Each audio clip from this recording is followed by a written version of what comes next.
Γεια σας κύριε Ράπτη, τι κάνετε? Πολύ καλά, εσείς? Χαίρομαι. Ελπίζω η μέρα σας να ήταν εύκολη σήμερα και να κάνουμε ένα ευχάριστο διάλειμμα. Εντάξει. Χρειάζεστε το διάλειμμα, το θέλατε? Άκουσα απαραίτητο. Ωραία.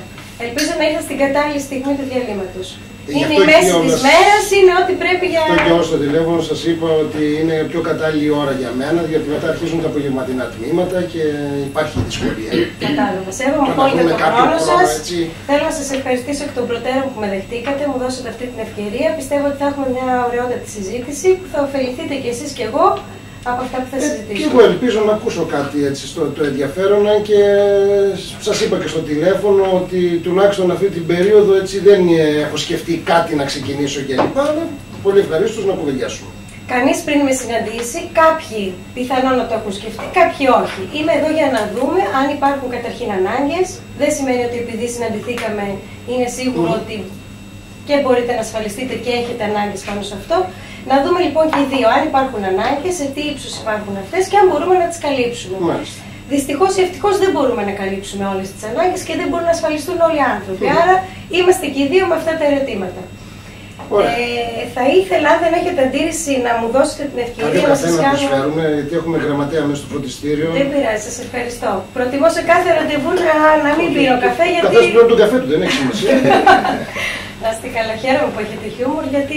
Άμα λείψει και αυτό, τι βάψαμε. Γιατί μου έχουν πει τα καλύτερα λόγια για εσάς. Οι μαθητές έχουν όλοι είναι καλά ενθουσιασμένοι. Μην στεναχωρείτε. Ωραία. Ελπίζω να φύγω κι εγώ με την ίδια εντύπωση. Όπως σας είπα στο τηλέφωνο, συνεργάζομαι εδώ και 10 χρόνια με την Εθνική Ασφαλιστική. Τη γνωρίζετε, έχετε ακούσει για αυτήν? Πρέπει να είναι κάποια σχέση με Εθνική Τράπεζα. Σωστά. Είναι η θηγατρική της Εθνικής Τράπεζας. Εξειδικεύομαι στο δικό σας κλάδο, κυρίως σε θέματα οικογένειας, υγείας και σύνταξης. Μάλιστα. Θέλω να με βοηθήσετε, δεν ξέρω καθόλου στοιχεία για εσάς, να με βοηθήσετε να συμπληρώσω ένα έντυπο με περισσότερα στοιχεία για εσάς, πέρα από το όνομά σας που το γνωρίζω, την ηλικία σας, έτσι ώστε να δούμε αν και κατά πόσο μπορώ να σας φανώ χρήσιμη. Δεν σας κρύβω ότι θα ήθελα να συνεργαστούμε, θα ήθελα τη συνεργασία σας και... Αν προκύψει κάτι τέτοιο... Θα επιθυμούσα να γίνετε πελάτης μου, να δούμε αν αυτό είναι εφικτό. Άρα δεν θα μου επιτρέψετε να σημαίνω τέτοια πράγματα. Ωραία. Είναι εύκολο να μου πείτε την ηλικία σας με μια ημερομηνία γέννησης? 47. Μια ημερομηνία γέννησης? Θα πρέπει να το σκεφτώ. Για θυμηθείτε λίγο. Λοιπόν, 62. Το 62. Και πιο αναλυτικά, 5 Αυγούστου. Ωραία. Το επάγγελμα που δηλώνετε είναι καθηγητής σε αυτό το φροντιστήριο? Φυσικός. Είστε παντρεμένος κύριε Ράπτη? Μέχρι πριν από λίγο καιρό, ναι, συγκροτημένα, ναι. Τώρα είμαστε συγκρότητα. Διαζευμένος. Θαυμάζω το χιούμορ σας. Το έχετε όλη τη μέρα αυτό? Ή σας όταν ασχολείσαι με παιδιά, δεν το χάνεις το χιούμορ. Μπράβο. Πολύ καλό. Παιδιά, δικά σας έχετε, μια που τα αγαπάτε τόσο πολύ και έχετε τόσο καλή σχέση? Τυχερό είναι. Αγόρι, κορίτσι? Αγόρι. Ο γιος σας θα είναι πολύ τυχερός που έχει τέτοιο μπαμπά, που είστε κοντά στη... Και χιούμορ και είστε κοντά στα παιδιά και ξέρετε πώς θα τον αντιμετωπίσετε. Τι ηλικία έχει? Ο γιος είναι 7 χρονών. 7.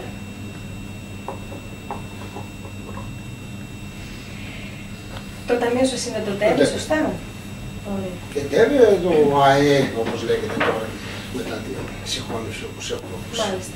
Με κάποια ασφαλιστική εταιρεία συνεργάζεστε μέχρι τώρα? Το αυτοκίνητο που έχω ασφαλισμένο. Μάλιστα. Πέρα από το αυτοκίνητο, το σπίτι σας? Το σπίτι, όχι, είναι δικό μου το σπίτι. Δεν έτυχε να το ασφαλίσω ποτέ.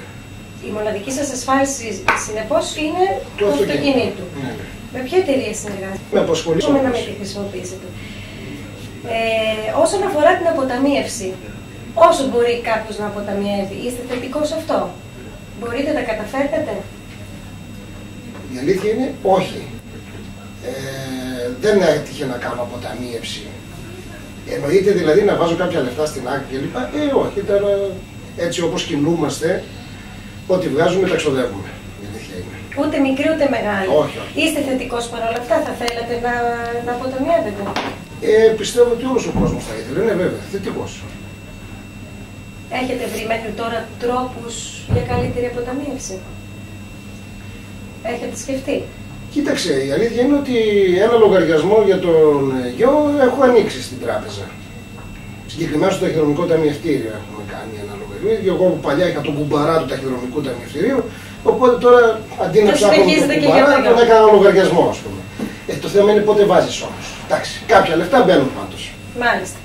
Όσον αφορά την υγεία, πέρα από το Ταμείο Κοινωνικής Ασφάλισης, έχετε κάποιο άλλο τρόπο σε περίπτωση που συμβεί κάτι, είτε σε εσάς είτε στο γιο?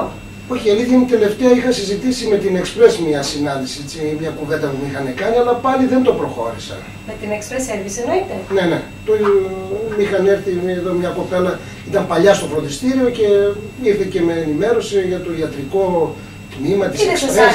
Τι ήταν αυτό που δεν σας άρεσε και εσείς τη ρωτήσατε, ήρθε μόνη της, ξέρατε τι θα σας πει? Ζητήσατε κάτι συγκεκριμένο, υπήρχε κάποια συγκεκριμένη ανάγκη? Όχι, απλά με ενημέρωση ότι ξέρω εγώ θα μπορώ να καλύπτομαι από την Express, ξέρω εγώ με κάποιες έτσι επισκέψεις που θα μπορούσα να κάνω εκεί, για κάποιες διαγνωστικές εξετάσεις. Από εκεί και πέρα όμως δεν το προχώρησα. Ποιος είναι αυτός ο λόγος? Δεν σας άρεσε η προσέγγιση, δεν σας άρεσαν οι παροχές, τι ήταν αυτό που δεν σας άρεσε?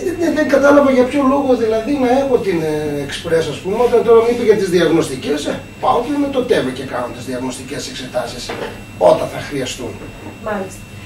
Όσον αφορά οι περισσότεροι συνάδελφοί σας, αυτό που με ρωτούν είναι ότι επειδή όλοι εργάζεστε σαν ελεύθεροι επαγγελματίες, απασχολεί σε περίπτωση διακοπής του εισοδήματος, δηλαδή αν κάποιος λείψει περισσότερο από μία εβδομάδα, 10 μέρες από την εργασία του, τι θα γίνει με το εισόδημα? Πώς θα καλύπτονται τα βασικά έξοδα και του φροντιστηρίου και του σπιτιού? Ναι. Σίγουρα θα πρέπει να καλύπτονται από εσάς. Υπάρχει κάποια πρόβλεψη γι' αυτό? Σας έχει απασχολήσει? Η αλήθεια είναι ότι με έχει απασχολήσει. Ότι εντάξει, πάντοτε σκέφτομαι ότι αν δεν θα μπορέσω να έρθω να κάνω τα συγκεκριμένα μαθήματα κλπ., θα χάσω από το εισόδημά μου. Και όχι από την δεύτερη και τρίτη εβδομάδα που λέτε, αλλά 5 μαθήματα να μην κάνω, αυτό είναι μείον από το εισόδημα, έτσι όπως δουλεύουμε. Ξέρω εγώ, ενώ άλλοι είναι και διορισμένοι, έχουν ένα στάνταρ εισόδημα, στο πούμε. Από εκεί και πέρα όμως, τι να με απασχολήσει? Τα έξοδα του σπιτιού. Που κάποια έτοιμα λεφτά που έχουμε έτσι, αν χρειαστώ, τις καταθέσεις. Κάποια κατάθεση, κάποια λεφτά στην άκρη έχουμε. Άρα καταλαβαίνω ότι κάποια πρόβλεψη γι' αυτό δεν υπάρχει ουσιαστικά. Όχι, όχι, όχι. Μάλιστα. Όσον αφορά, υπάρχει κάποιο στεγαστικό δάνειο, το φροντιστήριο στο σπίτι, έχετε δανειστεί χρήματα από τράπεζα, ποτέ? Όχι. Εντάξει, ένα καταναλωτικό, αλλά μικρό, εντάξει, δεν είναι. Πάω σε ένα λεπτό ζήτημα. Οι περισσότεροι άνθρωποι με ρωτούν τι θα γίνει σε περίπτωση θανάτου, αναπηρίας, κυρίως στους άνθρωποι που έχουν παιδιά όπως εσείς. Μάλιστα. Υπάρχει κάποια σκέψη έτσι ώστε να είναι κατοχυρωμένος ο γιος σε περίπτωση μιας τέτοιας κατάστασης? Όχι, δεν έχει γίνει κάποια σκέψη. Και φυσικά τι εννοείται δηλαδή, έτσι, για να καταλάβω καλύτερα? Ενώ ότι σε περίπτωση θανάτου ή απώλειας ζωής, δυστυχώς μπαίνω σε αυτά τα δυσάρεστα θέματα. Απώλεια ζωής δική μου, εγώ να φύγω από τη ζωή. Ναι, ναι. Τι θα συμβεί, τουλάχιστον για το γιο σας? Πώς θα είναι καλυμμένος αυτός? Εντάξει, ο γιος μου έχει την άλλη, τη μάνα του, αλλά από εκεί και πέρα δεν. Πραγματικά έχει την ανάγκη τη δική μου. Άρα και σε αυτό δεν σας έχει απασχολήσει, δεν υπάρχει? Γενικά δεν έχω ασχοληθεί έτσι και δεν έτυχε να με ενημερώσουν εκτός από την Express που σας είπα, οπότε το ακούω έτσι για πρώτη φορά όλα αυτά τα πράγματα που μου λέτε. Μάλιστα. Ένα άλλο επίκαιρο θέμα που ακούμε τελευταία είναι για τη σύνταξη. Αν θα πάρουμε σύνταξη, τι μέγεθος θα έχει αυτή η σύνταξη, φαντάζομαι και εσείς το ακούτε. Γνωρίζετε για το ΤΕΒΕ, τη σύνταξη, πότε θα την... Εγώ πρέπει να είμαι από αυτούς που δεν θα πάρουν σύνταξη. Έτσι όπως βαδίζουμε. Δεν ξέρω. Και ποιος θα ξέρει σήμερα? Μάλλον ξέρει σήμερα αν θα πάρει σύνταξη και τι σύνταξη θα πάρει. Πληρώνουμε εκεί και από εκεί και πέρα. Μέχρι τώρα γνωρίζετε. Εκτός αν δημιουργήσουμε κάτι εμείς, αν πάρουμε και ένα σπίτι και έχουμε ένα ενοίκιο από εκεί και πούμε, παίρνουμε κάτι από το ΤΕΒΕ, πώς θα ονομάζεται, έχουμε και ένα ενοίκιο, ξέρω εγώ, μόνο έτσι. Ας φτάσουμε πρώτα μέχρι εκείνα τα χρόνια, να δούμε πότε θα βγαίνουμε. Τα σκέφτεστε πολύ σωστά. Ήθελα να ρωτήσω αν έχετε σκεφτεί το ΤΕΒΕ. Τι σύνταξη μου δίνει, τώρα με αυτά τα δεδομένα. Ας πούμε ότι όλα είναι ευνοϊκά Και θα φτάσετε κι εσείς και εγώ και όλοι μας. Η αλήθεια είναι ότι με τα δεδομένα της δουλειάς μου, έτσι όπως τρέχουμε και λοιπά, και λόγω της ηλικίας, για να είμαι ειλικρινής, δεν το έχω ψάξει. Γιατί ακόμα έχουμε μπροστά μας, δόξα τω Θεώ, 20 χρόνια. Το φορολογικό όφελος των ασφαλιών το γνωρίζετε? Γνωρίζετε ότι εκπίπτουν από την εφορία? Τι εκπίπτει την εφορία? Αυτό θα το συζητήσουμε. Δεν έχετε ακούσει το φορολογικό όφελος ποτέ? Όχι. Θέλω να πω ότι με βοηθήσατε πάρα πολύ. Όχι, το ρώτησα αυτό το συγκεκριμένο, διότι ποτέ δεν έβαλα το αυτοκίνητο μέσα, ξέρω εγώ. Εκπίπτει από την εφορία το αυτοκίνητο? Μόνο ασφαλής ζωής. Το αυτοκίνητο. Μάλιστα. Θέλω να σας ευχαριστήσω πολύ. Με έχετε βοηθήσει αρκετά, πιστεύω, με τις απαντήσεις σας. Ελπίζω να μην ήμουν κουραστική. Προσπάθησα να είμαι όσο πιο σύντομη γίνεται σε αυτό. Όχι, όχι, έτσι αισθάνομαι πολύ εντάξει κοντά σας. Έτσι περνάω πολύ ευχάριστα και ξεκουράστηκα μόνο και από τα μαθήματα. Χαίρομαι. Η επιδίωξή μου είναι και να συνεργαστούμε αλλά και εσείς να καταλάβετε λίγο περί τίνος πρόκειται, αφού είναι η πρώτη φορά που σας δίνετε ευκαιρία να ενημερωθείτε. Και χαίρομαι που είμαι εγώ η πρώτη που σας ενημερώνω. Άρα, από αυτά που προκύπτουν από τη συζήτησή μας είναι ότι δεν έχετε κάποια πρόβλεψη όσον αφορά το κομμάτι της υγείας, την νοσοκομιακή περίθαλψη. Κάτι που ξέχασα, συγγνώμη, είναι για το παιδί. Αν υπάρχει, μου είπατε, ένα ταμιευτήριο, ένας καταθετικός. Κάποια χρήματα που βάζω στο εκδρομικό ταμιευτήριο, ναι. Πιστεύετε ότι είναι αρκετά για τις σπουδές του, υπάρχει κάποια πρόβλεψη γι' αυτό? Για την επαγγελματική του αποκατάσταση. Φαντάζομαι κάτι βλέπουμε. Όταν φτάσει εκείνη η ώρα θα δούμε τι θα κάνει, πού θα σπουδάσει, τι έξοδα θα έχει. Θα το δούμε. Δεν είναι κάτι το οποίο με απασχόλησε από σήμερα. Μάλιστα. Αυτά που μου έχετε πει ως τώρα, που σας έχουν απασχολήσει και δημιουργούνται πιθανόν σαν ανάγκες από τα ερωτήματά μου, είναι το κομμάτι της νοσοκομιακής περίθαλψης, το κομμάτι της απώλειας εισοδήματος, δηλαδή στην περίπτωση που απουσιάσετε από την εργασία σας, τι θα γίνει με το εισόδημα αυτό, και η επαγγελματική αποκατάσταση του παιδιού. Ποια πιστεύετε ότι θα βάζετε σαν πρώτη προτεραιότητα? Αν πούμε ότι κάτι θα θέλετε να ξεκινήσει αύριο, τι σας απασχόλησε, τι σας κέντρισε το ενδιαφέρον περισσότερο από σας ρώτησε? Κοιτάξτε, το θέμα υγείας πάντοτε είναι πρωταρχικό. Άρα θεωρείτε ότι η νοσοκομιακή περίθαλψη είναι η πιο σημαντική για εσάς? Αυτό εννοείται περίθαλψη νοσοκομιακή. Εσείς τι εννοείτε με το θέμα υγείας? Ότι, ναι, αν χρειαστεί να νοσηλευτώ κλπ. Αλλά από εκεί και πέρα, και αυτό το οποίο είπατε πιο μπροστά με την απώλεια εισοδήματος, δεν ξέρω φυσικά πόσο μπορεί να αγγίξει εμένα, αλλά και αυτό είναι σημαντικό. Μάλιστα. Άρα μου είπατε δύο σημαντικά θέματα για εσάς. Το ένα είναι η νοσοκομιακή περίθαλψη και το άλλο είναι η απώλεια εισοδήματος, αυτό που λέμε. Ωραία. Να τα πάρουμε ένα-ένα. Δεν ξέρω αν είμαστε σε θέση να καλύψουμε και τα δύο. Ας ξεκινήσουμε από το ποιο βάζετε εσείς σαν πρώτη προτεραιότητα. Αν θα μπορούσαμε να καλύψουμε ένα από τα δύο. Ποιο θα ήταν αυτό, ποιο είναι το πρώτο? Τη νοσοκομιακή, το θέμα υγείας δηλαδή, πώς το είπατε, νοσοκομιακή περίθαλψη. Το θέμα δικό. Κοιτάξτε τώρα, γιατί πιστεύω, πολλά ακούγονται. Μέχρι στιγμής, δόξα τω Θεώ, μια χαρά είναι, αλλά δεν ξέρουμε τι μπορεί να παρουσιαστεί. Και από εκεί και πέρα, αυτά τα οποία ακούω καθημερινώς, ξέρω εγώ, βλέπω στις ειδήσεις προβλήματα με τα νοσοκομεία, κάπου λίγο με προβληματίζει. Τώρα από εκεί και πέρα μπορεί να είναι και εντύπωση δική μου, αλλά... Να υποθέσω ότι δεν έχετε χρησιμοποιήσει κάτι μέχρι τώρα, όλα... όχι, κάτι ψηλό πράγματα δεν... Σας βλέπω υγιέστατο. Κόκκινο και λοιπά, έτσι είναι. Με παιδιά όταν είναι κάποιος παίρνει από την νεότητά της τους, ή άλλους δεν χρειάζεται, δεν έχει. Βλέπεις μου, καταλαβαίνεις. Απόλυτα. Άρα λοιπόν, ποια πιστεύετε ότι θα είναι τα προβλήματα που θα αντιμετωπίσει κάποιος συνάδελφός σας, αν νοσηλευτεί με το δικό σας ταμείο, σε περίπτωση που δεν έχει τίποτα άλλο πέρα από το ΤΕΒΕ? Φαντάζομαι ότι μπορεί να είναι και το οικονομικό. Δηλαδή? Γιατί ξέρω εγώ, άμα πάω να νοσηλευτώ εγώ στο διαβολκανικό, το ΤΕΒΕ θα έρθει να με αποζημιώσει, δεν το γνωρίζω. Και πόσο. Δεν το ξέρω.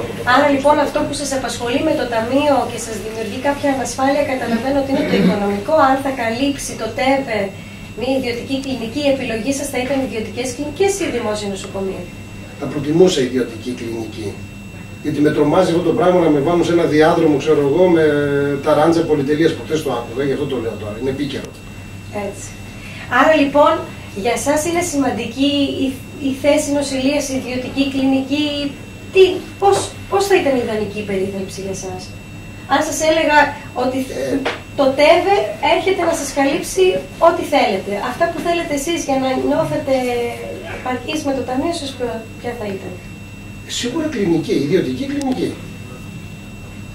Να μπαίνετε μέσα και να μην πληρώνετε τίποτα, εννοείται.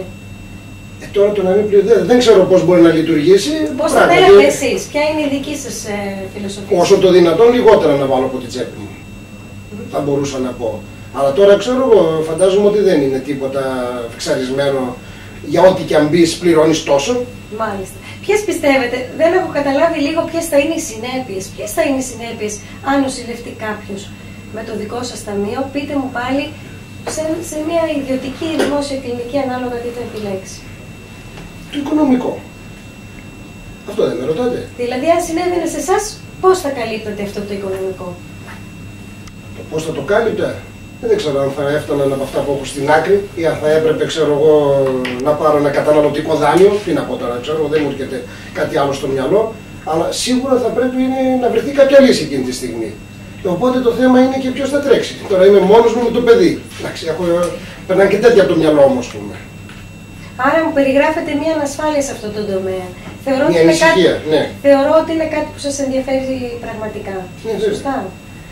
Αν υπάρχει ένας μηχανισμός που να μπορεί να λύνει αυτό το θέμα, να μπορείτε να πάτε σε οποιαδήποτε ιδιωτική κλινική θέλετε, να μην χρεωθείτε χρήματα από την τσέπη σας, άρα ούτε να δανειστείτε, ούτε να υπάρξουν όλες αυτές οι άσχημες συνέπειες που και εσείς σκέφτεστε και βλέπετε και ακούτε όλοι μας. Και μας έχουν βομβαρδίσει και τα κανάλια, ομολογώ ότι τώρα είναι η εποχή που συνεχώς μας το λένε. Πώς θα θέλατε να υπάρχει ένας τέτοιος μηχανισμός που να τα λύνει όλα αυτά? Ακούγεται πολύ έτσι θετικό και ευχάριστο. Για να αναλυθινό, ξέρω εγώ από εκεί και πέρα, δεν ξέρω πώς μπορεί να λειτουργήσει κάτι τέτοιο. Μάλιστα. Αν μπορεί, αν υπάρχει, αν το λέτε υποθετικά, δεν μπορώ να ξέρω, δεν το γνωρίζω. Αν εγώ κάνω μία μελέτη και σας φέρω ένα πρόγραμμα το οποίο να καλύπτει αυτές τις ανάγκες, να μην ασχοληθείτε καθόλου ούτε εσείς ούτε ο γιος σας με αυτό το θέμα, με το οικονομικό, να μπορεί η εθνική να καλύπτει όλα τα έξοδα αντί για εσάς. Ναι. Θέλετε να καλύπτει και το ταμείο, να συμπεριληφθεί και το ταμείο, εφόσον το πληρώνει. Το πληρώνω, δεν το αφήσουμε απ' έξω. Ωραία. Πόσα χρήματα πιστεύετε ότι μπορείτε να αποταμιεύετε για αυτό το σκοπό, με δεδομένο ότι θα έχετε ένα πρόγραμμα που θα καλύπτει όλες αυτές τις ανάγκες? Τώρα αυτή είναι δύσκολη ερώτηση. Από τη στιγμή που δεν έτυχε ποτέ να πληρώνω κάτι τέτοιο, ας πούμε. Σαφώς. Αν θεωρήσουμε αυτό που μου λέτε ότι είναι σημαντική προτεραιότητα, εγώ βασίζομαι πάντα στα λεγόμενά σας. Είναι σημαντικό. Σε συνδυασμό με το τι θα πρέπει να πληρώσω. Αλλά θέλουμε να το λύσουμε. Θέλουμε να είναι ιδανικό. Ναι. Πόσα χρήματα μπορείτε άνετα εσείς, ανεξάρτητα από το πόσο κάνει αυτό. Θέλω να φτιάξω ένα πρόγραμμα που να αγγίζει τις δικές σας ανάγκες και τα οικονομικά δεδομένα. Τα δικά σας, να μην ξεφεύγει. Άρα, αν μπορείτε να το πληρώσετε, να σας αρέσει και να ξεκινήσουμε άμεσα τη συνεργασία. Αυτό πώς πληρώνεται, δηλαδή κάθε φορά που θα μπαίνω στο νοσοκομείο θα πληρώνω κάποιο ασφάλιστρο? Αυτά θα τα δούμε την επόμενη φορά. Θα μπορεί η εθνική να καλύπτει τα πάντα για σας. Το πώς θα τα καλύπτει, σε τι βαθμό θα τα καλύπτει, δεν θέλω να μπούμε σε λεπτομέρειες, γιατί και εγώ θα πρέπει να μελετήσω, να δω όλες αυτές τις πολύ σημαντικές πληροφορίες που μου δώσουν, έτσι ώστε να φτιάξω το πρόγραμμα όπως ακριβώς χρειάζεται για εσάς. Ούτε την τιμή έχω να σας πω πόσο κάνει, γι' αυτό και σας ρωτώ, επειδή όλα τα προγράμματα βασίζονται πάνω στις δικές σας ανάγκες και όπως θέλετε εσείς ορίζετε το ποσό, βασίζομαι και εγώ σε αυτά που θέλετε να πληρώσετε. Πόσο μπορείτε να αποταμιεύετε? Κοιτάξτε τώρα, έτσι όπως με ρωτάτε, να έλεγα, ξέρω εγώ, σε τι βάση σε κάθε μήνα. Σκεφτείτε δηλαδή, το μήνα θα έλεγα, ξέρω εγώ, 100 ευρώ το μήνα θα μπορούσα να βάζω για κάτι τέτοιο. Φυσικά δεν γνωρίζω αν θα ολοκληρωθεί αυτή η διαδικασία, αλλά ξέρω εγώ, να πούμε, μπορεί και παραπάνω, και παραπάνω θα έλεγα. Τώρα έτσι που το ξανασκέφτομαι, γιατί δεν περίμενα κάποια τέτοια ερώτηση, κρίνοντας πάντοτε τα οικονομικά μου, ξέρω εγώ, και 2 εκατοστάρικα. Μάλιστα. Άρα πιστεύετε ότι με 200 ευρώ το μήνα, εάν εγώ κάνω αυτή τη μελέτη και καλυφθούν όλες τις οι ανάγκες, όπως ακριβώς τις είπαμε, οι οικονομικές, και δεν υπάρχουν συνέπειες στην υγεία πλέον με αυτό το πρόγραμμα, θα είναι κάτι που θα θέλατε, θα υπάρχει κάποιος προβληματισμός για να ξεκινήσουμε άμεσα? Ναι, όπως σας είχα πει και αρχικά στο τηλέφωνο, έχω την περιέργεια να δω ένα τέτοιο, αλλά δεν μπορώ τώρα αυτή τη στιγμή να σας πω, ναι, το ξεκινάμε. Θα ήθελα δηλαδή πρώτα να δω πώς λειτουργεί σε αυτό το στυλ. Μάλιστα. Ήθελα να ρωτήσω κάτι, επειδή το ποσό που μου λέτε είναι ένα σεβαστό ποσό, αρκετό. Πιστεύετε ότι θα θέλατε να καλύψουμε και τη δεύτερη ανάγκη, την απώλεια εισοδήματος? Τι θεωρείτε? Ναι, εάν υπήρχε η δυνατότητα που είχα πει και πιο μπροστά, θα το προτιμούσα. Διότι και αυτό το αισθάνομαι έτσι αρκετά σημαντικό. Ωραία. Πώς είναι τη ιδανική, πώς το σκέφτεστε αυτό εσείς? Εάν λείψετε από την εργασία σας, πόσο καιρό θα απασχολήσει το γραφείο, τα έξοδα, πόσος καιρός θα σας απασχολεί? Το φροντιστήριο θα λειτουργεί. Απλώς εγώ δεν θα έχω. Πότε θα υπάρχει επίπτωση, από πότε θα ξεκινούν οι επιπτώσεις στη δική σας τσέπη, στο εισόδημά σας? Την πρώτη στιγμή. Από την πρώτη μέρα που θα λείψετε? Βέβαια, αφού δεν θα πέφτει εισόδημα στην τσέπη μου. Πού θέλετε να κυμαίνετε το μήνα αυτό το εισόδημα? Το επιπλέον εισόδημα το οποίο θα μπορέσει να βγει από εμάς. Ναι. Πού θέλετε να κυμαίνετε? Δεν μπορεί να είναι τα χρήματα όσο εσείς να δουλεύετε. Εάν πούμε ότι είναι 50 ευρώ την ημέρα, θα ήταν αρκετά για εσάς για να καλύψουν αυτό το κενό? Τι μιλάμε, 600 ευρώ το μήνα? Λίγα είναι αυτά. Άρα λοιπόν, πού θέλετε? 1500. Κάναμε ένα μικρό λάθος, είναι 1500 ευρώ. 50 ευρώ το μήνα που σας ρώτησα είναι 1500, όχι 600. Λες τέτοια να λέω στους μαθητές? Ναι, πράγματι τόσο είναι. Μάλιστα. 1500 το μήνα. Μάλιστα. Πάτε να με μπερδέψετε επειδή είστε φυσικός, να δείτε αν είμαι καλή στα μαθηματικά? Όχι, Πιστεύετε ότι τα 1500 ευρώ το μήνα είναι ένα ποσό που μπορεί να καλύψει τα πάγια έξοδα είτε του φροντιστηρίου είτε του σπιτιού? Εδώ δεν πάμε να καλύψουμε τη δική σας φυσική παρουσία. Καταλαβαίνετε ότι αν δεν δουλεύω, δεν μπορώ να βγάζω, να κάθομαι να βγάζω όσο δουλεύω. Τα πάγια έξοδα τουλάχιστον μπορούν να καλυφθούν με τα 1500. Πιστεύω με τα 1500 ναι, ότι βρισκόμαστε σε ένα καλό σημείο. Δηλαδή έτσι να καλυφθούν κάποια έξοδα. Όχι όλα τα έξοδα, κάποια έξοδα. Μάλιστα. Μέχρι τώρα δεν έχετε αυτή την πρόβλεψη για την απώλεια εισοδήματος που λέμε. Όχι βέβαια. Τι πιστεύετε ότι θα συμβεί σε περίπτωση που αύριο συμβεί κάτι και δεν είστε στην εργασία σας? Ποιες πιστεύετε ότι είναι οι συνέπειες σε αυτή την περίπτωση? Πώς θα καλύπτονταν μέχρι τώρα τα πάγια έξοδα? Θα δανειζόσασταν, θα βάζατε αντικαταστάτη, πώς γίνεται αυτό? Θα μέτρωγε το άγχος περισσότερο. Θα ψαχνόμασταν να βρούμε αυτά τα χρήματα για να καλύψουμε αυτή την ανάγκη. Άρα πιστεύετε ότι είναι σημαντικό να γίνει αυτή η πρόβλεψη, έτσι ώστε να μην αγχωθείτε? Ναι, ότι οπωσδήποτε θα βοηθήσει πάρα πολύ. Το άγχος βέβαια δεν θα έδινε λύση, κάτι θα κάνετε πιο δραστικό. Θα κοιτούσα τώρα να δανειστώ ή να πάρω από λεφτά που έχω στην άκρη ή ξέρω εγώ να μπορέσω να βγάλω ένα καταναλωτικό. Δεν ξέρω αυτή τη στιγμή τι άλλο θα μπορούσε να είναι, ξέρω εγώ. Αλλά γιατί τα έξοδα αυτά πρέπει να καλυφθούν. Δεν μπορώ να πω περιμένετε όταν γίνω καλά να γυρίσω και να τα καλύψω. Σαφώς. Φαντάζομαι το ίδιο άγχος θα έχετε και στο κομμάτι της υγείας που συζητήσαμε λίγο πριν. Σε περίπτωση που συμβεί κάτι και σε εκείνο τον τομέα, πάλι κάπως έτσι θα πηγαίνατε στο δανεισμό. Πιστεύω ότι και με το ποσό που μου είπατε και με όσα συζητήσαμε έχω καταλάβει τι ακριβώς θέλετε. Είμαι σε θέση να κάνω την καλύτερη δυνατή επιλογή για σας, έτσι ώστε να σας απαλλάξω από όλο αυτό το άγχος. Αυτή είναι και η δουλειά μου άλλωστε. Αυτό που θέλω από εσάς είναι να βρούμε μία κοινή ώρα την επόμενη φορά, έτσι ώστε να μπορέσω να σας φέρω την πρότασή μου, να δείτε κι εσείς για την νοσοκομιακή περίθαλψη τι ακριβώς εννοώ, να συμπεριλάβω και την απώλεια εισοδήματος, να απαλλαχτείτε και από αυτή την έννοια και νομίζω ότι όλα την επόμενη φορά θα μπουν σε ένα... Ολοκληρώνουμε το ραντεβού δηλαδή σήμερα. Βεβαίως. Γιατί ήδη τα παιδιά μπήκαν στην τάξη και αυτό τώρα με έκανε να αισθανθώ έτσι άνετα. Πάλι μεσημεριανές ώρες. Μεσημεριανές. Ναι, ναι. Εάν πούμε αύριο, 2 ή 3 είναι πιο βολικά για εσάς? Όχι αύριο, δεν μπορώ. Τετάρτη είναι αργία. Την Πέμπτη. Θέλετε την Πέμπτη. Ναι. Τέτοιες ώρες 2-3 είναι καλά? Εμένα θα με βόλευε στις 2. Είναι βολικά και για εσάς? Ωραία. Ναι. Εγώ κύριε Ράπτη δεσμεύομαι ότι θα κάνω αυτή τη μελέτη, θα σας φέρω την καλύτερη δυνατή επιλογή. Φαντάζομαι ότι δεν θα είχατε κανένα πρόβλημα να συνεργαστούμε άμεσα. Δεν προβληματίζει κάτι? Όχι, αλλά θέλω να δω πρώτα αυτό το οποίο έχετε να με προτείνετε. Και από εκεί πέρα θα κρίνω δηλαδή αν θα ξεκινήσω ή όχι, αν θα καλυφθούν έτσι οι ανάγκες. Σκέφτεστε κάτι τώρα που δεν έχω συμπεριλάβει, δεν σας έχω ρωτήσει για να το συμπεριλάβω στην πρότασή μου? Κάτι διαφορετικό, γιατί όλα αυτά που με βομβαρδίσατε είναι καινούργια και ήδη αυτή τη στιγμή έχω και το μυαλό μου στο μάθημα. Ωραία, ωραία. Δεν σας απασχολώ άλλο, σας ευχαριστώ πάρα πολύ για τον χρόνο. Χάρηκα πάρα Θα είμαι την επόμενη φορά θα κοντά μας σας. δοθεί ευκαιρία για να ποτώ να πιούμε.